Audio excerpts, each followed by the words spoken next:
Hello, everyone, and welcome to the Bird's Nest Podcast. I'm Joe Donahue. Thank you so much for joining us.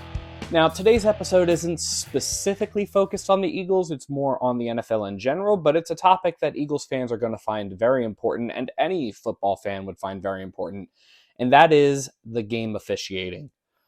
Over the course of this season, NFL officials have actually come under fire over the course of the last 7 weeks for questionable calls that have been made during each individual game. While Eagles fans still shudder and still have it seared into their minds, the final penalty of Super Bowl 57, the holding penalty that was called against James Bradberry, the reality of the matter is that this past Sunday, the Eagles actually benefited from the officiating. There were 10 penalties that were called in the Dolphins-Eagles game, and all 10 of them were called against the Miami Dolphins. The Eagles did have a couple of penalties that were called against them, but they all wound up being offset by a penalty that occurred by the Miami Dolphins. Meanwhile, Dolphins fans, especially Dolphins wide receiver Cedric Wilson, were understandably upset with the officiating, especially when late in the third quarter, with the Dolphins driving, having to convert on 4th and 3, the officials missed a relatively obvious face mask call that should have been made against James Bradberry late in that game. So Dolphins fans are understandably upset over the officiating in Sunday's game. But the bigger news was the bombshell that Jim Irsay, Colts owner, dropped on Twitter following the Colts-Browns game earlier this week. Jim Irsay tweeted out an update on their quarterback Anthony Richardson and also indicated in the same tweet that the NFL allegedly admitted that there were a couple of calls at the end of the Colts-Browns game that were blown. Now, according to Tom Pelissero over at NFL Network, the NFL and teams actually regularly engage with each other to try to address concerns surrounding the officiating of the game. But it's situations like this that make this comment from NFL Commissioner Roger Goodell, which he made earlier this year prior to Super Bowl 57, surrounding the officiating of the game, to be a little questionable and aloof. I think for us, when you look at officiating, I don't think it's ever been better in the league. There are over 42,000 plays in a season. Multiple infractions could occur on any play. Take that out and extrapolate that. That's hundreds, if not millions, of potential fouls. And our officials do an extraordinary job of getting those. Are there mistakes in the context of that? Yes. They are not perfect, and officiating never will.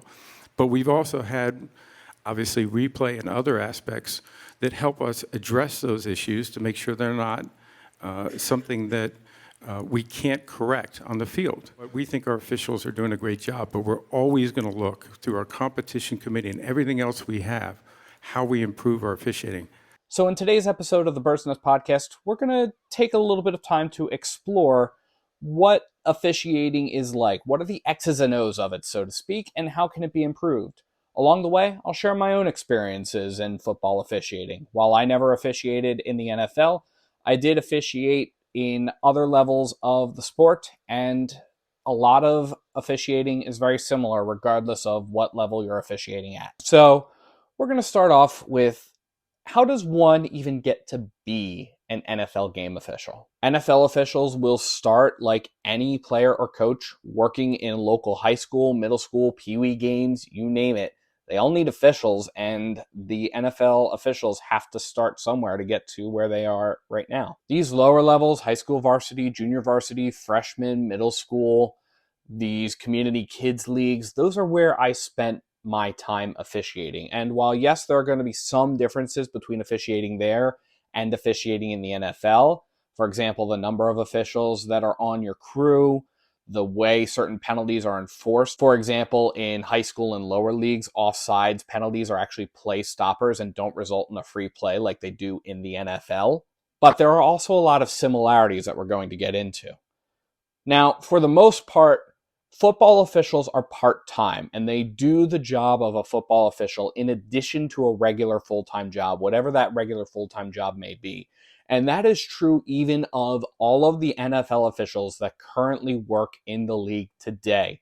And except for a few years towards the end of the 2010s when the league was actually hiring full-time game officials, all of the NFL officials have been part-time. Big example that Eagles fans know as an official, Gene Steratore, who was the referee for Super Bowl 52. Gene Steratore actually ran at the time and still runs a sanitation janitorial supplies company based out near Pittsburgh. Brad Allen, who was the referee for Sunday's game with the Miami Dolphins and the Philadelphia Eagles, he's a nonprofit CEO by day, so to speak. So NFL officials have these outside jobs, but they also devote a ton of time and a ton of their career developing to become able to officiate NFL games. So once they rise through the ranks of high school and college, they could become part of the NFL's officiating development program. This helps them get ready for the jump to the NFL. It might not be strictly required, but it is something that they source a lot of the Division I NCAA referees to be able to make the jump to the NFL. But regardless of whether or not you're in the development program, you're already an NFL official, or you're just starting out as a high school or a middle school or a peewee football ref, what are you going to do? Well, you're going to spend a lot of your time preparing for the game. You're going to spend a lot of your time learning and studying the rules. You're going to spend a lot of time reviewing game tape, and you're going to spend a lot of time looking at cases to try to examine whether or not a particular play is in line with the rules or whether it runs afoul of them. And you're also going to study mechanics to try to make your ability to see the play that much better, because you have to be able to see the play. If you can't see what's going on in front of you, there's no way you're going to be able to call it. So if you can't see the call, you should not be making the call. So mechanics are huge for game officials. You have to be in shape in the event a breakaway happens that needs you down the field quickly. One of the common things I bring up when I watch a football game with friends or family is that when a bad call occurs on the field, those of us who are watching at home have the luxury of being able to watch multiple times from like 5 different camera angles in super high definition slow motion and see that, yes, this was in fact holding that they missed, or no, this was not in fact holding, or whatever. The in-game officials have a split second to see one call from one angle one time, and they have to see it at high speed. NFL Commissioner Roger Goodell actually alluded to this idea in his comments earlier this year. I think we all have to realize through the quality of what we see on our broadcasts, you've never been able to see the kinds of things that you can see today. And you see it in super slow-mo. You see it where you can actually stop it. Sometimes that distorts a call potentially, but the reality is our officials are held to an incredibly high standard, and I think they meet it. So it's really, really important for a game official to be in the right place at the right time to make the right call. So we're going to take a look at the mechanics in action, and we're going to take a look at them through the course of the face mask play. So where are the game officials? Well, the referee is the official that wears the white hat. He lines up behind and to the right of the quarterback. The referee's job is to watch the quarterback specifically, and in a little bit more general sense, he's watching all of the running backs and anything that happens in the offensive backfield. Roughing the passer, always going to be a call by the referee. The QB is his responsibility. So that's the referee, and the referee is the most visible member of the crew. But there are 6 other game officials in the NFL that line up to watch the play and support the referee in being able to cover different areas of the field. The next one that we're going to touch on is the umpire. The umpire in the NFL watches the play in the offensive backfield to the left of the quarterback. The umpire is specifically watching for false starts from the center and the guards on the offensive line before the snap. He's also looking for holding and other fouls that might be committed by these players. Now, in lower levels of play, like college, high school, community leagues, etc., the umpire is actually lining up pretty shallow in the defensive backfield and has different responsibilities from what I just laid out. But the NFL actually moved the umpire from that position that I just described in the defensive backfield to the current position in the offensive backfield, kind of in line with the referee, mostly for safety reasons. That's actually a really, really dangerous place for the umpire to be. Just look at how many plays end where the umpire is going to be where I just described. That's a really, really dangerous spot. It opens umpires up to injury. So for safety reasons, the NFL moved the umpire to the offensive backfield and changed up the responsibilities a little bit. The down judge, which in college, high school, etc., is actually called the head linesman, as well as the line judge, have very similar responsibilities because they're positioned in very similar locations.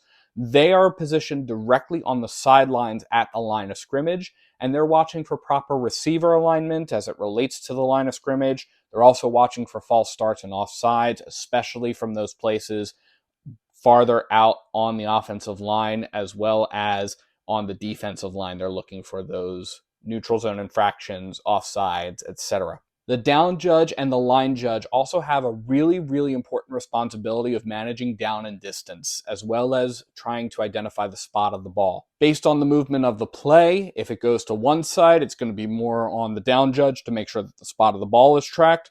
If it goes to the other side of the field, it's going to go to the line judge.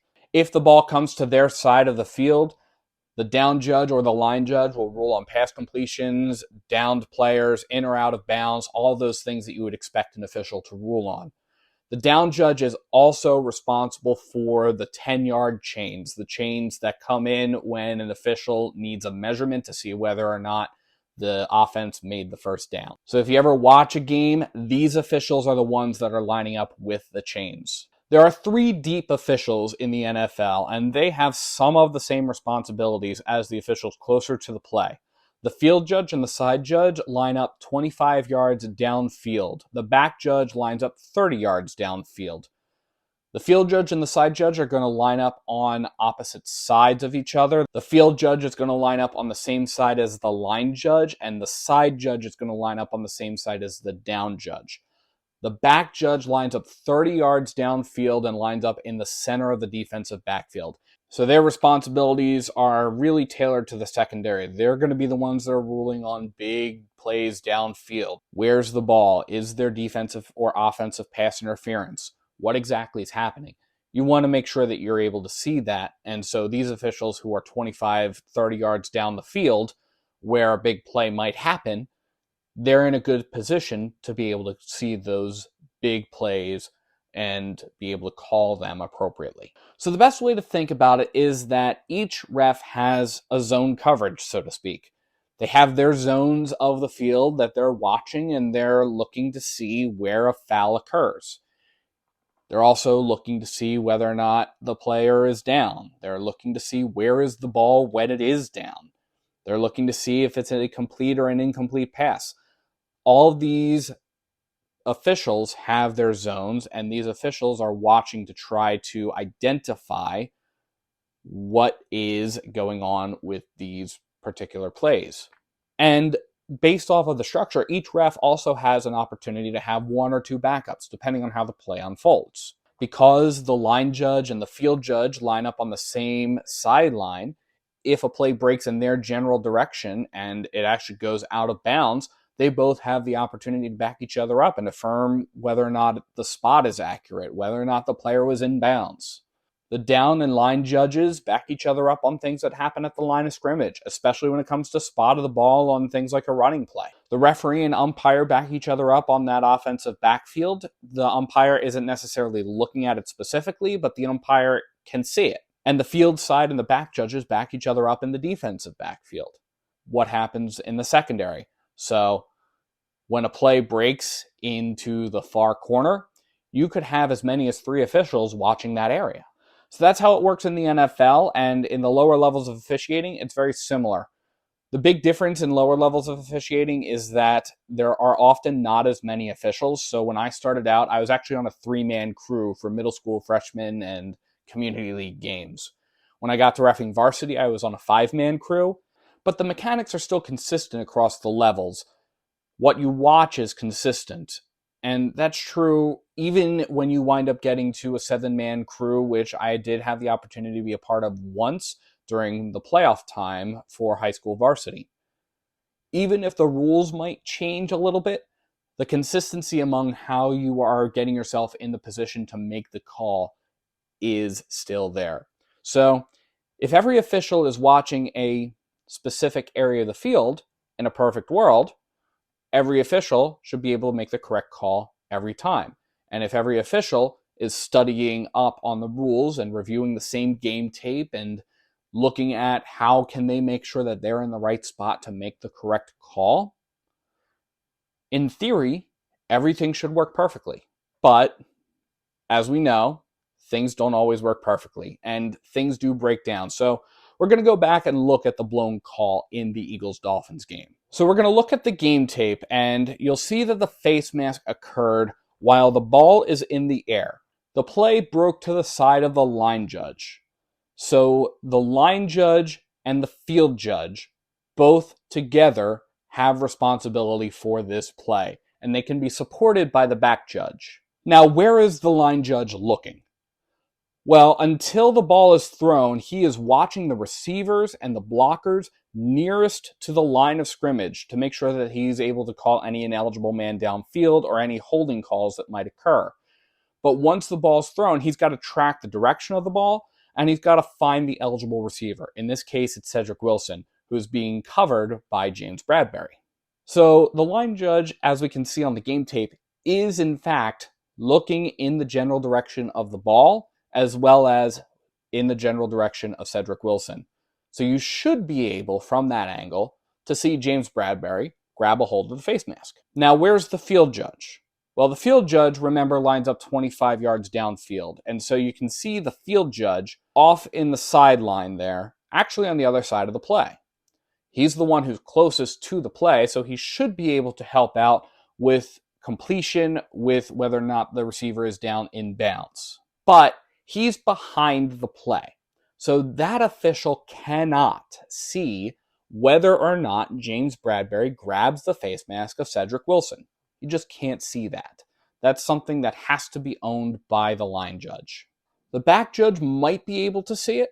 The back judge lines up in the center of the defensive backfield. Similarly, the side judge might be able to see it, but once you start getting farther away from where the center of the play is, it becomes more difficult to see some of these fine maneuvers. The side judge is standing, at best, about 50 yards away from where this play is happening. And we, again, can't see exactly where the side judge is looking. It's not featured on the camera. The official that we can see looking in the general direction of the play is the referee, the white hat. Now, you might think the referee is in a great spot to see that angle. The problem is that's not where the referee is looking right now. The referee is looking at Tua Tagovailoa. He's looking to make sure that there's no roughing the passer or no anything that's happening in the offensive backfield while the play is leaving the offensive backfield. So he's probably at this point trying to look farther down the field to see what might be going on, because the ball is certainly the most important thing on the field. But he still has his responsibility for the quarterback as well as for anything that's happening in the offensive backfield. So he's got to be aware of where that is. Plus, remember that Brad Allen, who was the referee for the game, was standing about 30 yards from where the play actually ended and where the face mask occurred. So while he could be a crew saver, so to speak, and launch that flag in from where he is if he happened to see it, most likely speaking, he's probably not going to see that far down the field. He's certainly not going to be able to see whether or not James Bradberry actually hits the mask or grabs a hold of the face mask of Cedric Wilson. So when you go in and you break down the play like this, the person who was in the best position to make the call was the line judge, and he simply did not make the call. That would be something that he would need to make sure that he's looking at, maybe trying to find the eligible receiver sooner, so that way he can see, oh, a face mask was grabbed. Let me launch my flag into there and give the Dolphins a first down. Now, in my experience, officials will always try to see everything happen in front of them before they make the call. So the general rule is that if you don't see it, absolutely do not call it. And that's why it's important that you get it right the first time and why you're always staying on top of the mechanics of officiating. And at the end of the day, speaking for myself at least, when you're a game official, there's nothing better than getting the right call right the first time. It's almost as if you're watching A.J. Brown catch a pass in double coverage late in the game off a deep bomb from Jalen Hurts. It's euphoric. And it sometimes means you've got to stand up for yourself and assert the fact that you were in the best position to make the call, and this is what you saw. And you got to do that sometimes even among crew members who are more seasoned than you. One of the first couple of varsity games that I officiated was a high school game. One of the plays that happened was the player was running down the field. He was tackled, his knee hit the ground, and the ball popped out. Every other official ruled it a fumble. I was the only one who could see that the runner's knee was in fact down. And so I went in and I said to the referee, I have him down at whatever yard line it was. And the referee asked me, are you absolutely sure about that? And I told him that I was absolutely sure that he was down on that play. And the referee went with my ruling because I was in the best spot when I was on the line of scrimmage to see that his knee was down. And the referee stuck with it. And we got approached at halftime by the athletic director of the high school that would have benefited from the play being a fumble. And we were told, hey, we went back, we looked at the game tape from that play, and you guys were absolutely right. He was down before the ball came out. That's a really, really good feeling. Not because you're right, but because your call didn't get in the way of the game. You correctly called the play. You did your job. And you don't always get that kind of affirmation in real time, but when you do, it keeps you going, even amid the roughest crowds, even amid the roughest teams, even amid the roughest players. When you've got coaches and fans yelling at you, it allows you to be able to just tune them out and be able to call the play correctly. Now, obviously, this particular play was not a play that the officials got the call right the first time.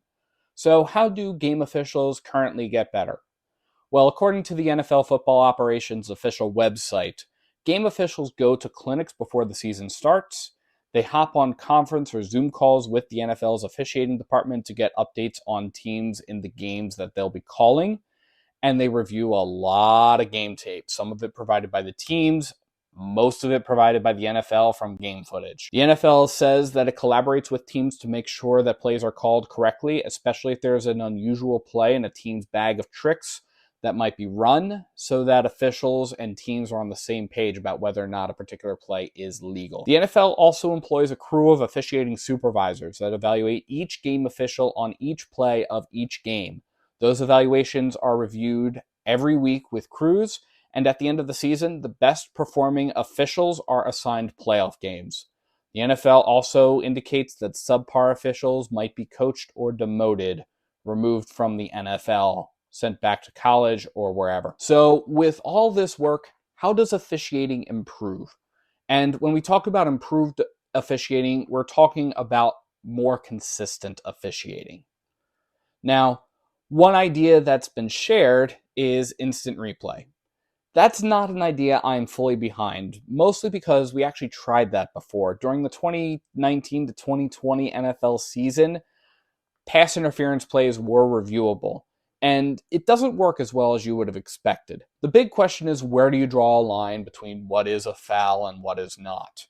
There's a saying among officials that you can call holding on every play, so you don't call holding on every play. It's for the most part true.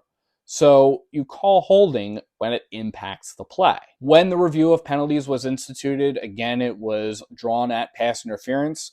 That implementation was actually very quickly withdrawn at the end of the season. It was a largely failed experiment. According to ESPN, of the more than 100 replay reviews of pass interference, 24 of them were reversed on replay review, including 13 of 81 coaches' challenges. But more importantly than that, it slows down the game unnecessarily, it puts officials further in the spotlight than they need to be, and it created confusion among teams as to what exactly pass interference was. NFL Executive Vice President of Football Operations Troy Vincent told NBC Sports in an interview following that season that, quote, "We didn't do our due diligence and we failed." So I'm not fully on board behind instant replay of penalties that may or may not have been called. But one big proposal that I have, which is not just my own, but it's also the ideas of others in the league, like Aaron Rodgers, who voiced it on the Pat McAfee Show this week, make NFL officials full-time. Rodgers had this to say about it on the show. I do think that it would probably help to have all of them full-time. I think an increase in pay probably as well. It's a really important part of our game. We're a billion-dollar industry. And, I think those men and women deserve to be paid appropriately where they can make this their full-time gig. There was thoughts about if we make it full-time, are they watching too much film? Does that bring in bias?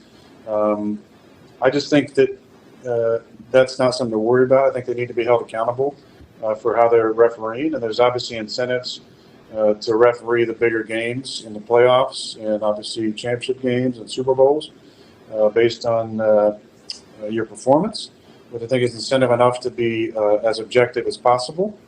But I think that those men and women need to be paid appropriately, and they got a tough job to do to make calls in real time, and they're as scrutinized as the quarterbacks and kickers are, as they have one job to do, and that's to interpret the rule book in zero time possible. I think it's good that we have kind of the extra official in the box to help them out with certain calls and avoid some of these unnecessary challenges. But I think, full-time, yes. More pay, definitely yes. And when I look at it, I also see on the NFL Football Operations official website, they quote former Vice President of Officiating Al Riveron, saying that if you don't prepare 30 to 35 hours a week for those 3 hours on Sunday, then you cannot do your job effectively and you will not survive in the National Football League. Now, if you do the math, let's assume 35 hours a week, because every NFL official wants to stay in the NFL. So 35 hours a week of prep plus 3 hours on Sundays is a full-time job in the United States. 37 and a half is that threshold. NFL officials, just very simply put, need to be full-time. And during the off-season, the time when they're not preparing for an actual game can be spent focusing on how do you become better as an official. They can spend more time learning. They can spend more time going over game tape. They can spend more time talking with members of the officiating department, with various clubs, with everything that goes on behind the scenes in the league to try to make sure that they're doing their job the most effectively that they can. The other proposal that I have would be adding maybe one more official to the field during the game.